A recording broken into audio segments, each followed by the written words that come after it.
Okay, so perfecto. All right, man. Floor is yours. Let's do this. Awesome. Okay. Hey, everybody. All right, recording is on. It's nice to meet you. My name is Harris Kenny. Really excited to chat. Big fan and user of Email Bison. Excited to talk today about a few different things. But really, the idea is we've got a lot to cover, and we're going to be talking about CRM integration and why you would potentially want to integrate Email Bison with your CRM or your customer CRM. We're going to especially focus on the agency workflows here. And in addition to that, we're going to talk about um, data models in general and how the data model shifts when you're going from a sales engagement platform like Email Bison to a CRM like HubSpot or Salesforce. And I'm gonna focus on those two. Those are the two that we integrate with right now. May change that in the future. I think that everything we talk about that will apply to other CRMs that have simpler data models. Um, but they have the most, I think, robust, most complicated ones. We could also touch on some even more complex things like a data warehouse product, like a Snowflake or something like that as well. We talked about that briefly. That's kind of like more on the periphery. So if you want to just drop in the chat where you're calling in from, see a bunch of people coming in, which is great, and a bunch of familiar names. Just saw an old familiar name, Lance, pop in. Hey, Lance, how's it going? And the way we're going to do it is if you want to drop in questions as you go, as you think of them, please feel free. And then we'll do questions towards the end. But if it's something really urgent, I might hit pause and cover that earlier.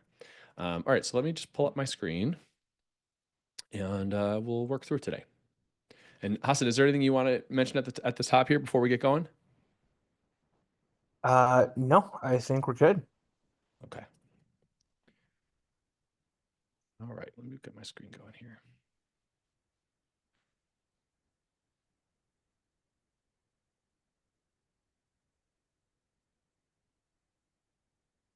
All right, I've got presenter view. I'm going to share my screen.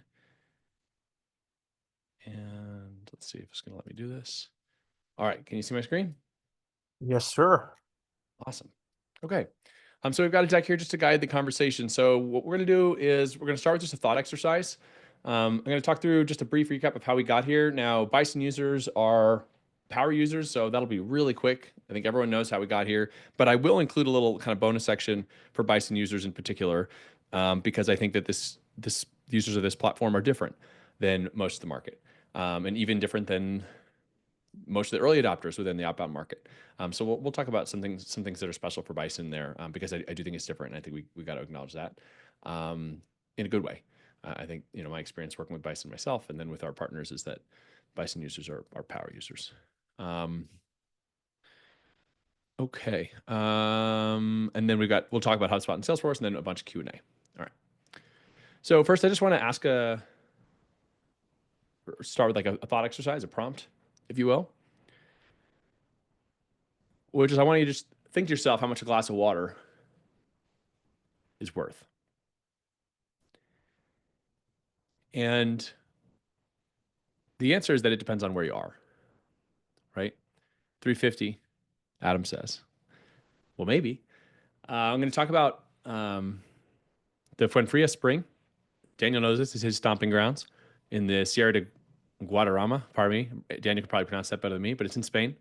There's a mountain range in Spain, and there's fresh water there, right? So there's a freshwater spring in the mountains, and it's pure, it's clean, it's wonderful water. But the problem is, not a lot of people live there because it's in the middle of the mountains.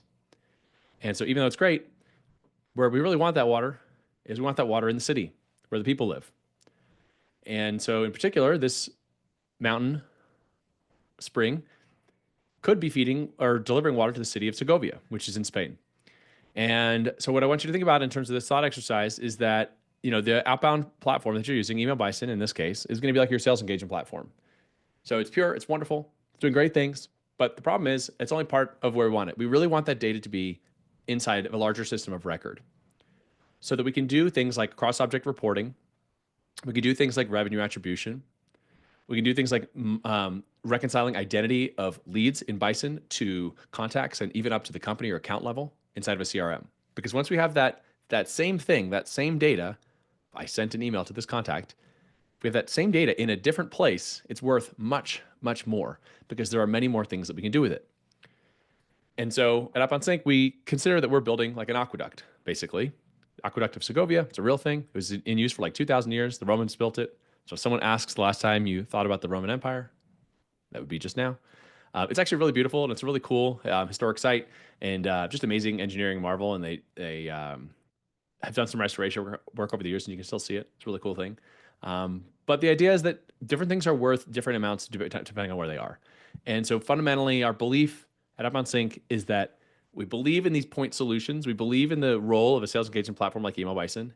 And we believe that for teams at a certain size, at a certain scale, that data is going to be even more valuable if it can be in context of the rest of the go-to-market and even ongoing customer engagement activities, customer success and retention. You can eventually, if you have this data in the right place, you can track not only the average deal size, but even the lifetime value of deals that are sourced from outbound versus from inbound and other channels. So fundamentally, outbound data is worth more in your CRM. Now, not every company is using a CRM. Not every company is using HubSpot or Salesforce. Obviously, there are a lot of different sales teams running lots of different sales tools. Our focus is on HubSpot and Salesforce because, particularly in US and European markets, they have a lot of traction. And there's a certain point where companies just switch over to them because it just makes sense. Not only do they have salespeople that have experience using those tools or marketers, but there are also just administrators that have a familiarity with those tools and then all the like myriad of integrations that drive into those CRMs that companies need. And so while you may say, well, my clients, whether you're an agency or even an in-house team, you say, maybe, well, we're not using that right now. Fair enough. I still think that I hope that there's going to be value in this conversation today that you'll be able to apply regardless of the CRM that you're using. But if you're running an agency, yeah, I'd really consider, could you be moving up market and finding teams that are using these more expensive platforms that will have the budget to pay for extra integration and extra RevOps help, extra maybe data hygiene, enrichment, and other projects, especially if you're using a tool like Clay. What we're finding, and I've been building this, I'm going to talk about my background a little bit, but what we're finding is that there's a lot of room up market. And if you're on this call, especially, you are probably doing things that are incredibly useful, incredibly valuable. And you probably have companies that have thousands of employees that wish they were doing the types of things that you're doing, the types of campaigns that you're running if you're using a tool like Bison. So we'll talk about that in a little bit. So just in terms of whether or not this is relevant to you, I hope that's a little bit helpful context. If you've got any thoughts on that, drop in the chat. If you're running an agency or if you're working in-house at a team and you want me to think about anything in particular as we go, feel free to drop some comments in the chat. I see we've got some Canadians here. Welcome, Canadians. We've got more Canadians weighing in. If anybody's not in Canada, let me know. Not that there's anything wrong with Canada. Canada's a great place. But if we're all Canadians, that'd be helpful to know because I can speak to more Canadian issues. All right, so let's review how we got here. My name is Harris Kenny. More Canadians. Hey, Aaron. My name is Harris Kenny. I started a fractional sales consulting business in 2019. We were originally a smart lead agency, and we were one of the first Clay experts. I ran an outbound agency for about 3.5 years, and I was also running a HubSpot partner agency. So it was that time that I developed OutboundSync. And I went through a journey that I think probably a lot of people here have gone through, where I used a number of different tools over the years. I started using Close for sequencing for cold email, then Lemlist, then SmartLead, and now we're using a number of tools, including especially Bison. Really proud to have Bison as part of our tech stack for the campaigns that we run for ourselves, in addition to obviously our customers and partners. So I shut down my agency full time, and now OutboundSync is all I do. So we're an app integration tool that takes Email Bison campaign data, and we can sync that into HubSpot and Salesforce. And we're all here because we know that the way that people were doing it before with sales loft and outreach wasn't working. And further, for the Bison folks, like we're here because we also know that even some of the next generation tools that came out have their own issues, their own reliability issues, their own deliverability issues, or whatever it may be, where we ended up finding Email Bison. And I don't want to talk about any particulars about any other vendors. I mean, the goal here is just to talk about why we use that tool, how we use that tool, and how it can help us grow our companies. So, even within this, you've got people who are familiar with domain rotation, things that are people that are familiar with warm up, and know all these concepts. And then even within that, know that there's a better way using isolated network infrastructure and some of the other things that Bison supports that are really, really powerful. But this creates coordination problems for teams because we're seeking this delta. We want this deliverability. And so we separate out to point solutions and then we silo our data. I saw this because I had clients who wanted the data inside of their CRM, right? And they were like, hey, these campaigns are great, but we want it inside. And that's what I was running my HubSpot agency. So that's kind of how we got here. I started with low code. And I will say Bison has incredible support for webhooks, and the Bison API and documentation is also very good. So there are probably a lot of things that OutboundSync does that you could build for yourself. It's just when you kind of get to a point where it's like a very high scale client, or they want SOC 2 compliance or other things where we find teams tend to pull us in. But there are some things that you'll be able to take away from this conversation that you'll be able to apply whether or not you use our product. And I think Bison makes that possible because of what they do from a developer experience perspective. So we connect these systems, covered that. All right, so let's talk about how it works with OutboundSync really quick, and then we'll jump into the data models. So we're running channel optimized outbound. Fundamentally, we believe in point solutions. Bison is going to be the best way to get your email out. Now, you might be using some other tools. You might be using HeyReach for LinkedIn, or you may be using dialers and things like that. Fundamentally, I believe that there's room for point solutions to run channel optimized outbound for each of these channels. That an all-in-one is going to be pretty limiting in terms of how much you can get out of it. And if you look at dialers, if you combine, for example, a phone burner, a parallel dialer with phone-ready leads or some other data provider that's going to give you a propensity to respond, I just think you're going to get better results than if you're doing from an all-in-one platform like an Apollo. And this is no offense to Apollo, but if you're doing one thing, I just think you tend to do it better. And what this creates is this orchestration problem, but it allows you to be forward posture and proactive about generating pipeline. And you can isolate issues and improve what you're doing. We route that data to the CRM. That's where we want it to live. Generally, our customers or agencies, their clients, they want their sales reps living in the CRM. They want to be able to attribute data there. They want to be able to see activities there. And sometimes they have really specific security requirements. The things that they want to do in those systems, again, are attributing revenue, syncing activities, and blocking outreach. Blocking outreach would be, dynamic block lists, taking advantage of Bison's API that allows you to add contacts or domains to the block list dynamically.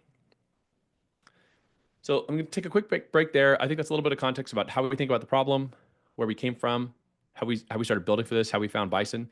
And then we're going to jump into the HubSpot and Salesforce data models. Now, this is a place where I want to give people a chance to jump in with questions as we go, because this is just like a single slide, and we're just going to kind of talk through a lot here and how these are different. There's one question that Adam asked, I'm just going to get to it now, which is how do you even begin to get a client to switch from SalesLoft or maybe one of these traditional sequencers like an Outreach or something like that? It's a really good question. And I would say you don't necessarily have to get them to switch. So consider what we're doing here. We're talking about scaled outbound. What we're finding, especially in like mid-market organizations that have anywhere from 250 to 1,500 employees, is that they're running multiple sequencers. I think the future is multiple sequencers. And actually that's kind of the present too, although I think people don't necessarily think of it that way. An end-to-end platform, like a SalesLoft or an Outreach or an Apollo, they're going to be really well developed for like a single rep in a single seat. And most of the tools that they're using are also charging per seat.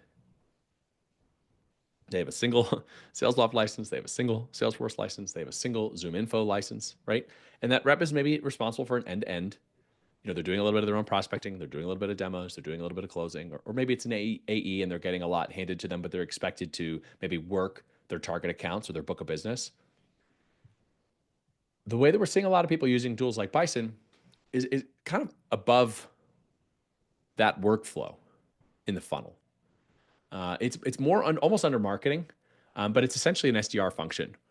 And so what we have is like, we're seeing people use both. They're using a tool like Bison to generate leads. And then in parallel, they may have some members of their team that are still using their own tool. You have to remember that the traditional, or maybe like, let's just say conventional SaaS model over the last 5 years, it's annual contracts. everything is running through the primary domain. I have, I think, not always, but often a very low level of sophistication of understanding around deliverability and data quality. They're probably having a lot of bounces. They probably don't even begin to understand the issues that they're having. And so what we're finding is that you don't necessarily have to convince everyone within an org that they have to change everything right away. We're finding a land and expand motion tending to work really well. So there's like a certain product where they want to have a go-to-market motion for a new product or a new territory, and it's a land and expand. They pick a certain part within the org and an agency, or maybe they build it internally and hire a go-to-market engineer, a GTM engineer, and they just add just a crazy amount of value. And then what happens is they're given more responsibility over time. And incrementally over time, companies see, now maybe we don't eliminate SalesLoft, but maybe we reduce the number of seats that we have there. And actually, maybe we can use the term that people use for like a SalesLoft or something like that is a system of action, right? So it's the tab that's open for the rep that is helping orchestrate the rep's actions for much of their day. Who do I call next? Who do I email next? If you're using a tool like Bison, you don't necessarily have to have that. And you can also use automation more heavily to tell you what to do next. And you can even use HubSpot or Salesforce as your system of action and system of record.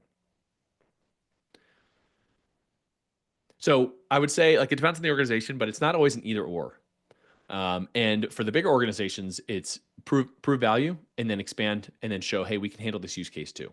So we have an agency who was working with, I don't want to say their client, but I'll just tell you, it's a 1,500 employee Series D company, really mature go-to-market organization. And they initially brought in OutboundSync because they wanted to be able to get activities available to their sales reps. And so what this team was doing was they were working cold leads. And they were performing so well that the internal team said, hey, like, I think we might be able to start passing you some inbound leads that we're getting too. Would you be willing to work those? Would you take some of these white paper signups or inbound thought leadership or webinar signups or gated content signups and maybe run those through the same funnel? And they just said, yeah, sure. And they were able to expand their level of their scope of responsibility within the org. Another one that's really interesting is this is a smaller company. They've got probably 150 employees, but they've got tens of thousands of contacts in HubSpot, and they're stale. And they asked the agency to work some of those stale contacts. So, of course, the agency first has to validate the email addresses because some of them are really old. So they flush out some of the old ones, but that's helpful for the company. And that's a billable service, by the way. You could say, look, these emails are bouncing. You should take them out of HubSpot. And they could potentially even reduce their number of marketing contacts inside of HubSpot. In this case, this company is using HubSpot. But then they converted quite a few of them because they switched to signal-based prospecting. So they looked at, hey, there's a job change here, or this company level event occurred. I'm going to go reach out to the contacts within that org. And there were contacts, we looked at them individually. There were contacts that sales rep had been trying to get in touch with for months and months, had given up. It had been 6 to 9 months since there was a touch. And all of a sudden that outbound agency was able to get a conversion because they had the right message at the right time. And so anyway, there's a lot of different ways to think about it. I think it's a really, really good question. A little bit of a meandering response, but hopefully helpful as we think about going from this like contemporary model that most companies are in to this new model that we're talking about today, that people like us that we're having conversations like this today are on, which is really different. And frankly, like if you're on this call, you are ahead of most of the market. The modal sales leader right now is asking themselves, like, are we landing in spam? Like, I wonder if we're having deliverability issues. I keep seeing that on LinkedIn, whereas the typical person in this org knew that years ago, has iterated through multiple tools and is now running like a pretty optimized stack. We have a concept I mentioned at the end called the outbound maturity curve. It's on our site as well. But I think that like the people here are in like a level 4, level 5 of that outbound maturity curve. Whereas I think a lot of orgs are at like a level 2 or 3. Just by nature of being here, it says enough about you. All right, there's some really good stuff in the chat here and really, really good advice around how you go from building up more and getting new logos. So jump into the chat. If you're not seeing that, I really recommend looking at some of that conversation in there. It's really, really useful. Thanks for folks that are weighing in there. And I can tell you that I recognize a few of these names. Like there's good advice there. It's not just random chat. All right, so let's go into HubSpot and Salesforce specifically. We'll talk about this for maybe five minutes or so, and then we'll just jump into a bunch of Q&A. So what I want to encourage you to think about is a lot of times when we think about outbound, we're focused on individual contacts, and those contacts are often described as leads. But leads mean something very specific. And so we're going to just kind of get particular, and we're going to work through the types of objects in a typical CRM, the types of activities, and then ways to potentially automate within those CRMs. We're just going to set this as scaffolding for the conversation, and then I think we're going to have time for like, at least 20 minutes, if not close to 30 minutes of Q&A. So I'm going to start on the CRM side. So we have the company object in HubSpot or the account object in Salesforce. Now, in a very vanilla, straightforward situation, you've got a single company that has contacts working for it. But of course, it's not always that simple. You can have nested companies where you have a parent company and then you have child companies beneath that. So like they could be franchises or something like that, or divisions that are operating underneath a holding company or something like that. So keep in mind that even as something as simple as like, who do you work for? It's not always so straightforward. Those contacts in HubSpot, the relationship between a contact and a company is called an association. But in Salesforce, the term is like it's related to, so the contact is related to a certain account. The lead object is a very specific thing. In Salesforce, a lead is basically something that comes in and needs to be evaluated as, is there going to be a conversion event where this lead becomes a contact associated with an account or not? And Jen Iguarta at Go Nimbly, she had a really good kind of funny video about this on LinkedIn the other day.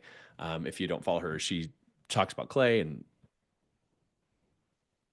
it's a funny, like, kind of Office Space inspired series if you're familiar with the movie Office Space. But HubSpot does it very differently. For HubSpot, a lead, it's like a pre-deal. It's like a mini deal before something becomes a deal. So a lead can be associated with a contact or a company, and it's event-based. And then there's a conversion event, and when that lead converts into a deal, it becomes qualified. It becomes a deal. But a contact is like a static thing. So I'm a person. I work for a company. Maybe I get a promotion. A new lead could be created when I get my promotion, and then you attempt to contact them, and then eventually you attempt to have a conversion event. So I think that when you look at, like, excuse me, how do you model the email bison data over to a HubSpot or a Salesforce, I think you're going to potentially think about creating some automation to create new leads or to convert right to a lead when a reply comes in and it's marked as interested or positive, right? So Bison has a dedicated webhook for positive replies. That's what we use at OutboundSync to indicate that disposition, that it became a positive event. And then you're going to have just like general replies that come in across the board, where they could be like out of office or just neutral or negative or whatever. And so that positive event that occurs is when I think you look at potentially creating a lead specifically, and this is something that needs to be followed. Now, I think in smaller, less mature organizations, people tend to just create deals automatically for these things. And your customer may want that, and that's fine. It's their data model. It's their organization. You can always support them however they think about it. But what I would really encourage you to think about is, can you help your customer be more sophisticated about how they do it?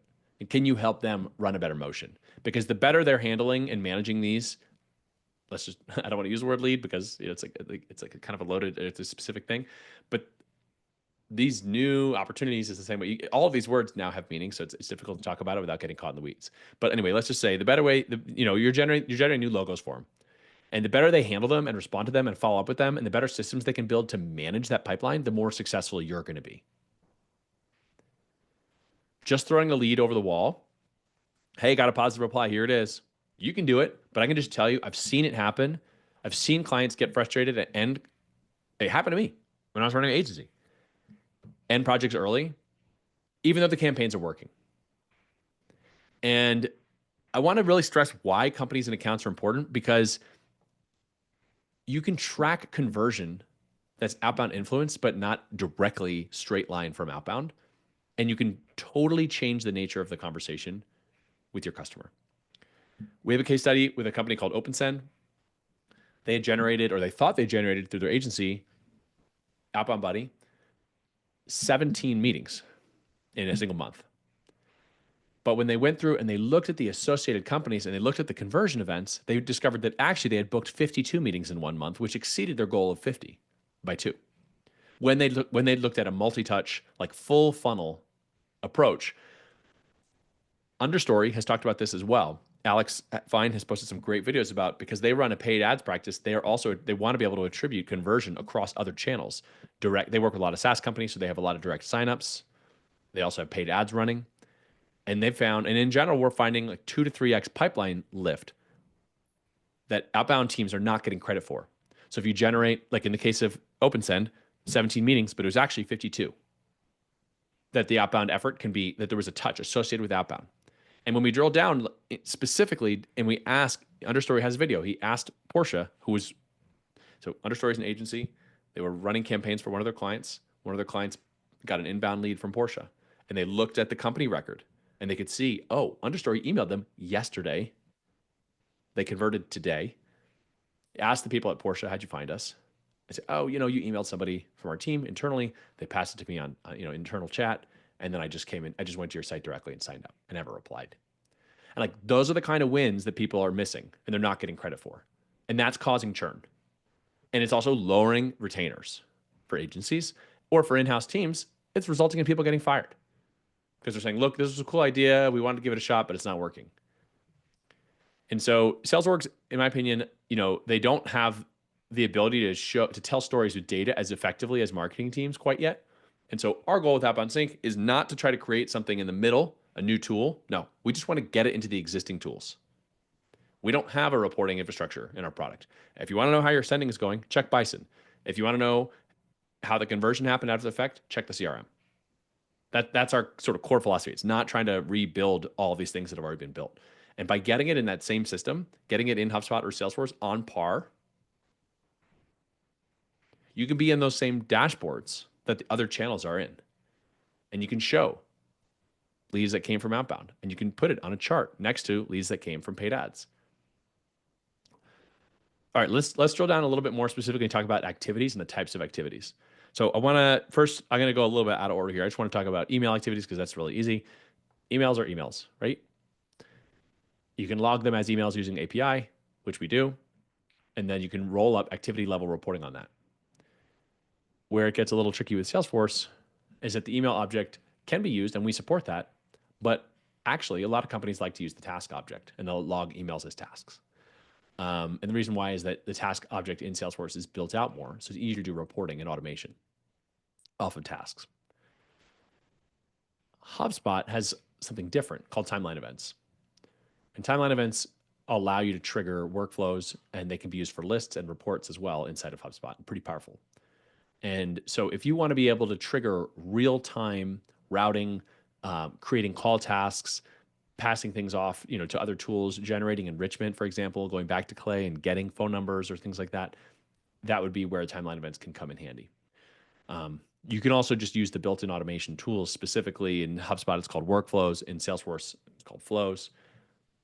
But Make, Zapier, and N8N are really powerful automation tools as well to get some of this stuff going. And so I think that once you get it into HubSpot or Salesforce, there's a lot of other things that you can pull and push from that. You maybe create your own connected app, to have your own dedicated access to data and things like that. We could talk about that more as we go. So we're just wrapping up here. I just want to touch on this concept called the outbound maturity curve. I've got a link to it here on our site, but if you just Google or whatever search engine you use, outbound maturity curve, it should come up. It's basically levels of outbound maturity. And so we talk about how can we convince an organization to move from a current process that's not working to a more mature one. I developed this after basically almost 4 years of doing this work and seeing that there's levels of execution that organizations are capable of. depending on where they are in this chart. And you can have a conversation with them. I mean, feel free to use this, take a screenshot, copy it, feel free to give us credit. It'd be great if you gave us a little credit, but whatever. And just ask them, like, look, how important is it for you for outbound to be proactive, using personalization, using automation, having something that's continuously improving? I'm not going to talk through all the details on this because it's a larger thing. It's a larger topic, and I want to have time for questions, but we can come back to it if anyone's interested in talking about this a little bit more. But I found it to be a really, really useful kind of heuristic or mental model that has been it's improved our quality of conversations with customers, and it gets us out of the weeds of like what they're doing day to day now, and it just asks us bigger picture, like where do you want your org to be when it comes to go to market. So yeah, let's just stop there. Open this up to Q&A. There's been some more in the chat, so I'm just going to hop in here and see if there's anything else I want to start off with. And if anybody else has anything in the meantime, I don't know, Hassan, if you're like, if you want to share the screen to pull people up, or if we just want to have people drop in the chat, all good. But yeah, would love to take some questions and just see what people think and see what I got wrong, see what we're missing.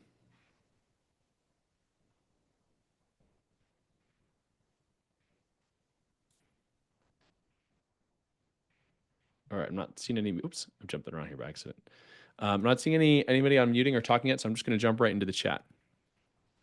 Oh yeah, totally. Show how the HubSpot and Salesforce dashboards look like and how the data can look in the CRM. Absolutely. Let me pull up my tab here. Let me pull up a tab that shows this. Great question. All right. I'm going to pull up HubSpot because we have some pre-built dashboards for HubSpot specifically. And so this will maybe help make it a little bit. I didn't want to do this because I didn't want it to feel like a product demo. But I mean, I'm happy to show it. But I definitely just didn't want this to feel like a pitch demo thing at all. So let's just talk about the data model really quick. I'll zoom in. This is just a test account. So here we have an individual contact with individual activities linked to it. And something that we're finding that's pretty cool is that because we're doing this, getting this data logged in the way that HubSpot and Salesforce want it to be, what we're finding is that it's forward compatible. So HubSpot is rolling out more and more of this AI inside of the platform. And so now what's happening is Breeze is starting to summarize some notes from these contact objects, which is pretty cool. So we have the activities logged here, and then we have these timeline events logged here. This is those timeline events that I mentioned before that can trigger workflows. And then once you do that, once you get that data, it can start to stack up and you can have roll-up reporting. And so what we're doing is we're recreating that activity from Bison. So we're not doing like a high-level pull of asking Bison, like how many emails were sent last month? 10. Okay, in this dashboard, we're going to show the number 10. Instead, we're taking like 10 emails, and then we're logging literally 10 emails. So, or in this case, to show you like to use the exact number that's on the screen, so there's not like this cognitive dissonance. So it's like how many emails were sent in October? 7. So we have 7 individual email activities that are logged here, right? And then 1 in December. And you can break out the reporting by campaign. And this is how you can start to get that attribution of revenue by campaign and number of leads generated, average deal size, things like that. In a separate, I'm going to pull up Salesforce in a separate tab here. Just give me 1 sec to do that. And I'll show you what the contact object looks on Salesforce. We don't have pre-built reporting for Salesforce yet. We're working on it. This pre-built reporting is pretty unusual for like integration products. They don't typically provide this. We're doing this through a Chrome extension, so that you can actually have pre-built native reports in HubSpot that are editable inside of HubSpot. Like these are not iframes, embedded iframes. These are actually HubSpot reports, so they can be modified based on the requirements. And so we're working on building something similar to this for Salesforce. But for now, I can just show you, like, for example, the tasks. And just note that we're a cross-platform product, so we support several tools. Our focus today, of course, is on Email Bison. And there's one Email Bison feature in particular I want to emphasize. We talked earlier about the positive reply webhook, that's like a specific event. There's another one in Bison that we support that I think is really, really powerful. That is uncommon for the market, which is that manual email webhook. So any reply or sent email that you do from the Bison inbox, we are able to capture that and ingest that and then log that in the CRM. So this allows you to have much better reporting around things like reply time. A lot of sales engagement platforms don't support this.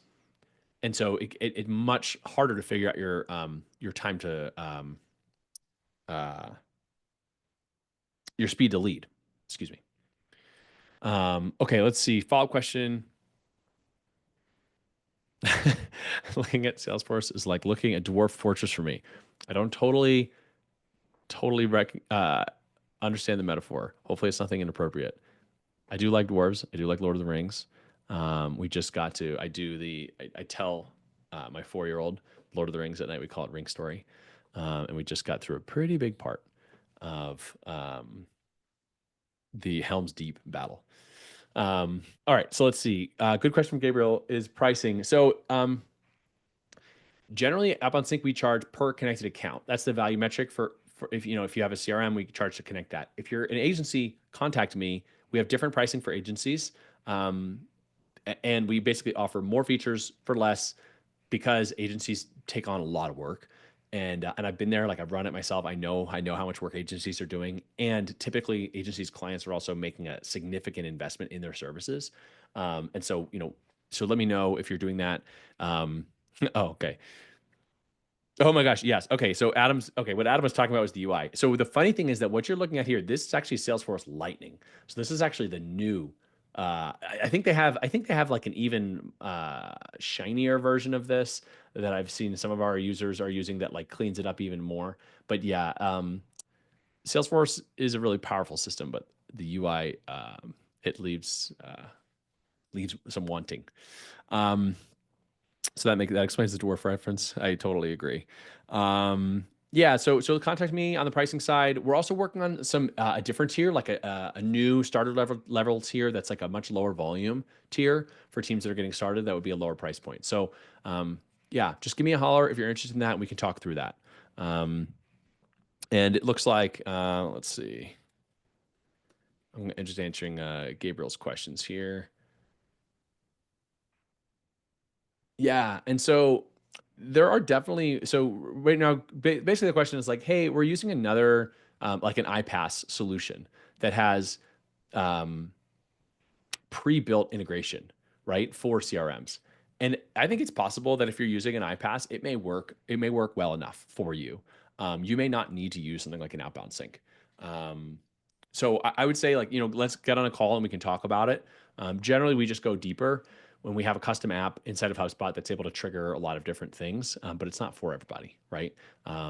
So let me know. Let me know and we can talk about that some more. It's a good question.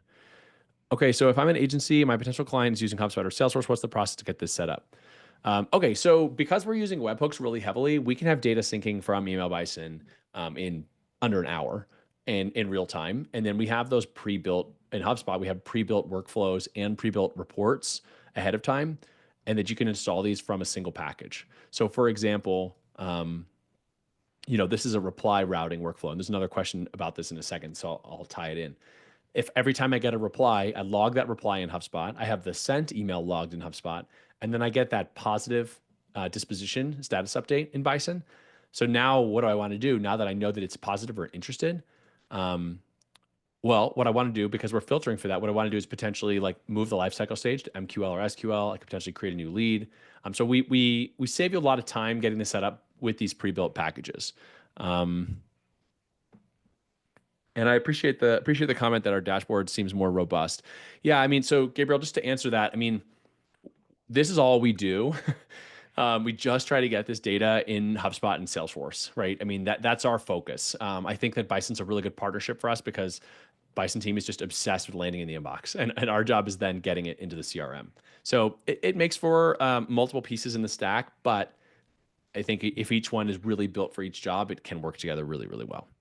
Once I pass off a lead, how can we avoid the issue that Outbound Buddy ran into where leads weren't being attributed? How did they do that for OpenSend? E.g., how can I avoid client churn because they think it's not working, but it actually is? So, I mean, I think the most important thing is that when you talk about an internal team, so in the case of, this client, they have a RevOps, excuse me, they have a RevOps admin, right? They have a HubSpot admin, and they have internal teams. So the most important thing is that you have to get your data where your clients are looking. So if your Bison dashboard is just lights out, just perfect, and nobody's and the internal VP of sales isn't logging into Bison because that's like not part of their workflow, that's not how they do their day, then they're going to have no idea how Bison is doing, right? So the key with this report, excuse me, I apologize, I'm just getting over a cough, and I've been I'm talking a lot, so I'm getting a little tired. I'm going to take a quick sip of water, and I'm going to answer this question.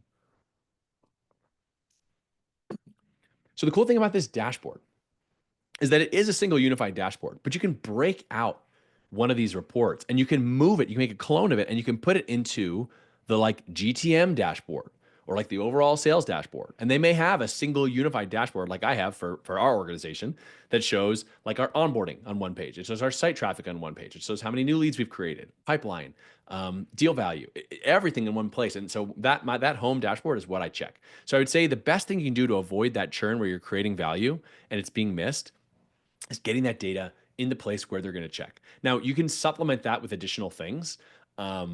Potentially, you may even request a seat to their HubSpot account, even a view only, so they're not getting billed for it, so that you can go in yourself and check that. We're working on potentially building that out even more. We've gotten some really good feedback from Taylor Heron at Sales Automation Systems about some ways that we can support that and make that even easier to attribute and get credit. But I guess like the first thing you have to decide is whether or not you want to own that problem or not. Do you consider that as part of within your scope or not? An area where we have not found success is paper lead. Because for paper lead agencies, they've developed a sufficient process. Their clients, they just want to be able to know right away, this is the lead I got, and if it's not this, I don't want to pay you for it. Now, I've tried making the argument that like, well, you should get like some sort of lesser credit for something that converts through some other channel. But I think for the paper lead folks, they figure it out, and it's very transactional. And I don't mean that in a bad way or in like a derisive way or anything negative at all, but it just is a little more transactional, and so it works. But I do find on the retainer model, this conversation is more important to have.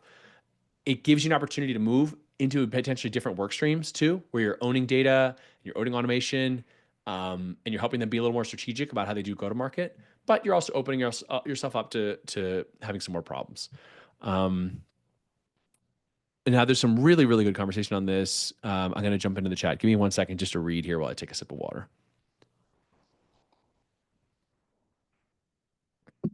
We've been using Clay as our source of truth for clients. Yeah, so Clay's a great solution for this. And if you need to own it internally, like that's a really good way to do it. And I don't think there's any problem with that at all. I use Clay. We love Clay. I would say the Venn diagram of OutboundSync users and Clay users is probably close to a circle, which is to say that like almost every single one of our users also uses Clay. And I suspect probably similar for Bison as well, although I don't want to speak out of turn there. That there are definitely models that you can use to build for that. There are some limitations in Clay that I just want to call out just so you know. Like, of course, your customer is not going to be in that Clay table by default. It's not going to be part of their workflow necessarily. And there's limits to the number of columns, the number of rows. So just, there are some drawbacks, but in general, super powerful. And if you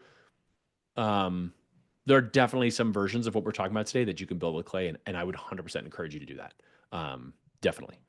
I think in a lot of ways, if you look at how we're thinking about this problem, it's not rocket surgery, right? What we're doing, we're just trying to be consistent, reliable. And I think that there's a lot of ways to do it that don't require like our level of solution, right? We're taking like that whole haystack and we're pushing it into the CRM and allowing you to like pull the needles out. Now we do have a category-based filter feature that allows you to only sync interested leads. That makes a lot of the stuff we talked about today a little bit harder, but it's definitely an option. And I think that with Clay you can do a lot, and if it's working for you, keep doing it. My core point in this whole talk, like we talked about, like we started at the beginning with the water idea, is that data is more valuable depending on more or less valuable depending on where it is. And if flowing that data into Clay allows you to create more value for your clients, you should totally do that. And you're doing more than most people by doing that, right? So I would say like, heck yeah. I've got a crazy story here. Several clients have manually gone in and audited their opportunities in their CRM. They saw that the AE wasn't properly marking this agency as a lead source. By doing this, turned the engagement around and was able to go from charging $4,000 a month to $40,000 a month. When utilized correctly, these tools can be powerful. It's also a lot easier than auditing and scrubbing a client's CRM manually. Yeah, I mean, so yeah, let's not be naive here, right? We want to assume that our clients always, if we're running an agency, that our clients always have our best interest in mind. Or let's just say if we're a salesperson, we want to assume that our org has our best interest in mind, that they want to give us a commission. But of course, we know that that's not always the case.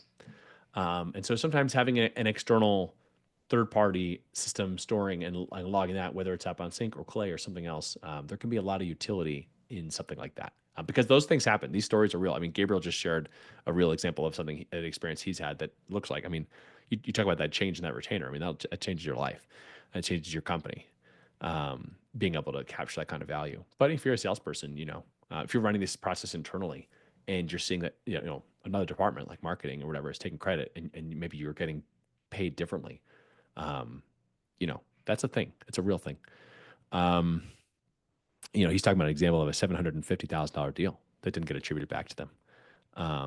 So yeah, this is real stuff. And I mean, it can be, it can be serious. The consequences can be serious. Okay.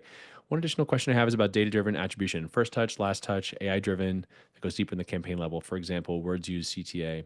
Yeah. So, I mean, this is a good one. And this is, I think, the broad question is like, how do we think about attribution for outbound? I would say we're early here from our perspective. I think we're beginning to really scratch the surface. First touch is easy, right? This was a contact that was found through outbound, contacted through outbound, converted through outbound. That's that top level. That's the one where you get the most credit. Outbound gets the most credit. Last touch, like what's the last touch point before a conversion happened? That's also relatively easier.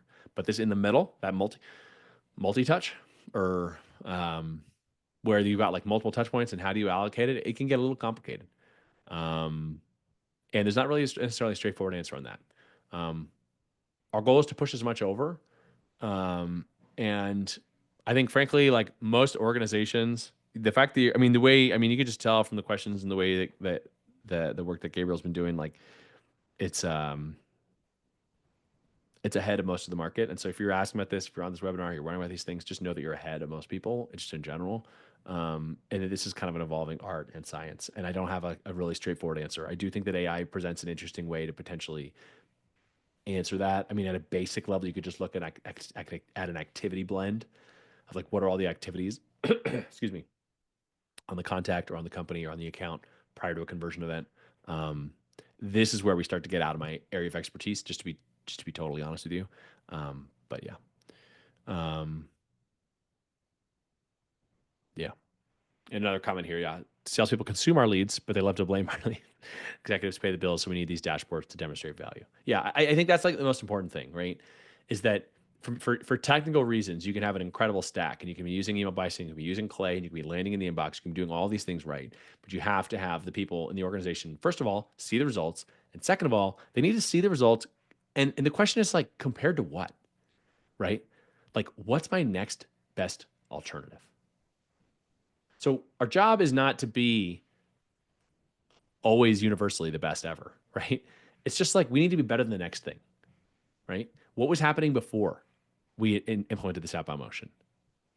How were they doing? How are the sequences doing before? How did that, $500,000 that we just spent on a trade show, how'd that go? Is outbound performing better or worse than that from an ROI perspective, right? So I think that's important to think about. Can you share some stories about what your best clients are doing, the ones with six-figure retainers? Yeah, definitely. And Gabriel, happy to follow up after. I'll make a note to do that. Thanks for stopping by. Really appreciate your time.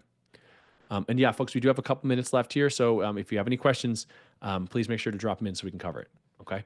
I'm going to talk about this growing the agency perspective because I think it's a really important question. So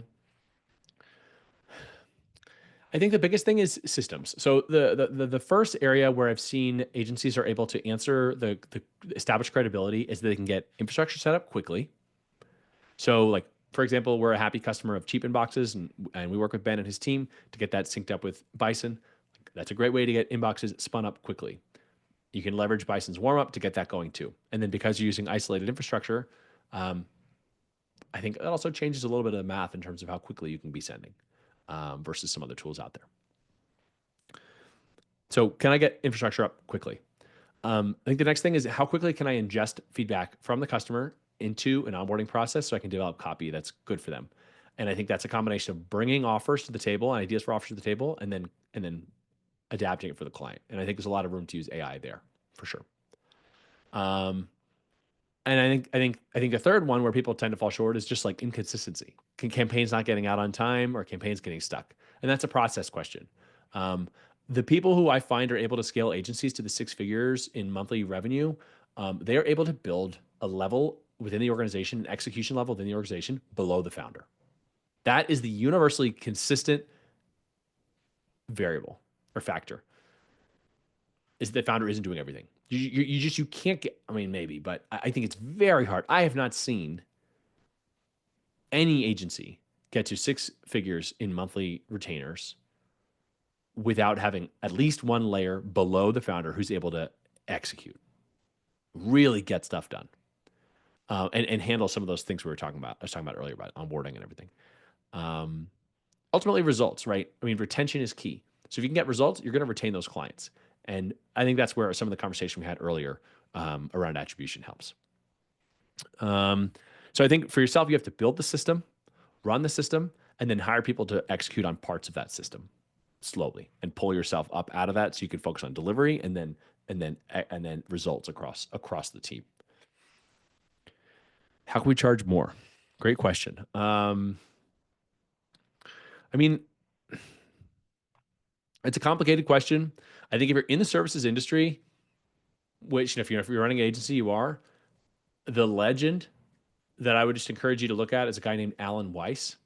This makes me feel like very old, but in 2019, when I decided to go out on my own, I had just enough of various bosses. I went to Barnes and Noble, which is a bookstore, and I purchased a book, which is like an ebook, but it's actually on paper. And I bought an Alan Weiss book. And he, I think, is the absolute king on this. I'm not going to, some of the things we talked about, like are specific to Outbound, but just in general, I would really, really encourage you to check out. Thank you for stopping by, Mukund. Hopefully I'm saying that name correct. Really appreciate your time. Really encourage you to check out Alan Weiss. He's the absolute king on this stuff. Yeah, he's really, really good. But people have to be confident they're going to get results. And if they're confident, you can charge more, you can increase the retainers, you can add other offerings, you can add CRM enrichment and hygiene, and you can add sales enablement, you can add RevOps services, you can add other planks of services like paid ads. There's a lot of tactical stuff, but yeah, I would check out Alan Weiss for starters on building and scaling a services business and thinking about pricing, value-based pricing. Yeah, great questions. Well, this has been a total privilege. I really appreciate everyone's time. Just a ton of respect for this community. And yeah. Oh, appreciate the comment, Adam. Yeah, I'll send you a ping after. I really have a ton of respect for this community and what's being built here. So thanks so much for taking time to chat. Yeah, happy to be in touch. Please don't hesitate to reach out. You can find me on LinkedIn. I'll put my profile here. Let's see. Please feel free to send me a connection request. Would love to chat with anybody. And otherwise, I'll see you I'm personally active in the Email Bison Slack and WhatsApp groups. So I'll see you there. Great, man. Thank you so much for your time. This was extremely useful. Lots of knowledge being dropped, and yeah, thanks again. Thanks, Chat, everybody. chat with you offline. Yeah, for sure.